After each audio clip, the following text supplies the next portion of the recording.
everyone, welcome back. If you've been researching how to help your child read, you've probably heard the term phonological awareness. But what does phonological awareness mean and why is it so important for reading? Today, I'm going to walk you through what it is, the 4 stages children must pass through, and most importantly, why it is so important for reading and dyslexia. By the end of this video, you will have a much clearer understanding of what is going on in your child's brain before letters even come into the picture. Let's break it down. What is phonological awareness? Phonological awareness is the ability to hear and manipulate sounds and words. But notice something important here. This is completely auditory. There are no letters involved yet. Children are only working with sounds. When children are born, they hear language as one long stream of sounds. They don't naturally hear the smaller parts inside. But as they get older and their language skills develop, they begin to realize that language is made up of smaller parts. For instance, they learn that sentences are made up of words and words are made up of individual sounds. That process that takes children from hearing language as one whole entity to the individual sounds and words is called phonological awareness. Now let's talk about why this skill is so important. Phonological awareness is considered the precursor to reading. In order for a child to connect letters and sounds, they first must be able to really hear the sounds in language. Think about the word dog. In order for a child to read or spell it, they first must be able to hear d-a-g. Once they hear those sounds, then they can connect letters to them. Without the ability to hear those individual sounds and words, phonics instruction becomes extremely difficult. Research has shown that phonological awareness skills can provide early clues about future reading development. According to Dr. Sally Shaywitz, author of Overcoming Dyslexia, the core deficit in dyslexia is accessing those individual sounds and words. So if a child is struggling with phonological awareness skills, it is important that we pay attention and support their reading development early. Phonological awareness hierarchy. Children don't suddenly wake up hearing each individual sound and words. They develop it step by step. They start with the biggest chunks first and then slowly move towards individual sounds. Let's walk through those steps. Word boundaries.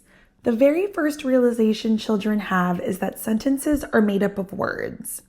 Think about it in relation to a Lego tower. At first, children only see one big Lego tower. Eventually, they learn that that Lego tower is made up of individual Lego blocks. In this analogy, the Lego tower is the sentence and the blocks are the words. Once a child can hear those individual words, then we can move on to the next level.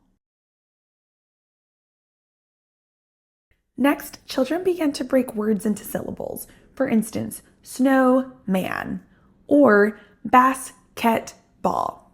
A great way to introduce this is with compound words because the separation is so obvious. But once children conquer that, then they can move on to multisyllabic words.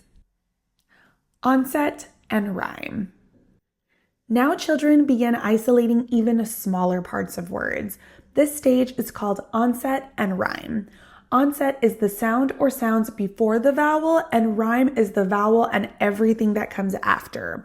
For instance, op, mop, og, log,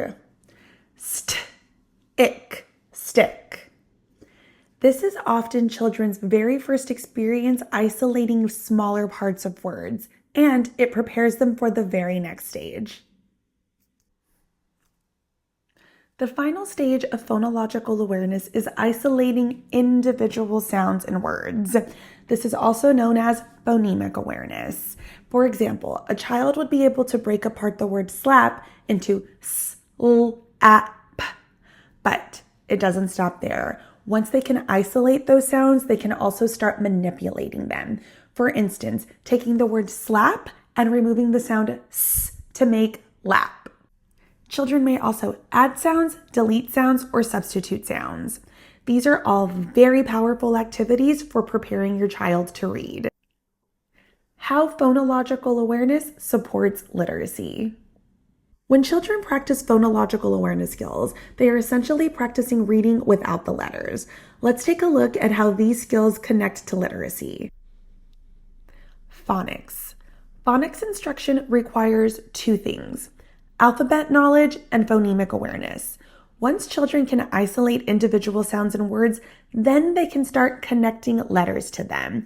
This allows children to start decoding words. Reading. Blending sounds together is a phonological awareness skill. For example, if you give your child the sounds d, a, g, and they blend those sounds together to make dog, they are using the exact same skills that are necessary for reading.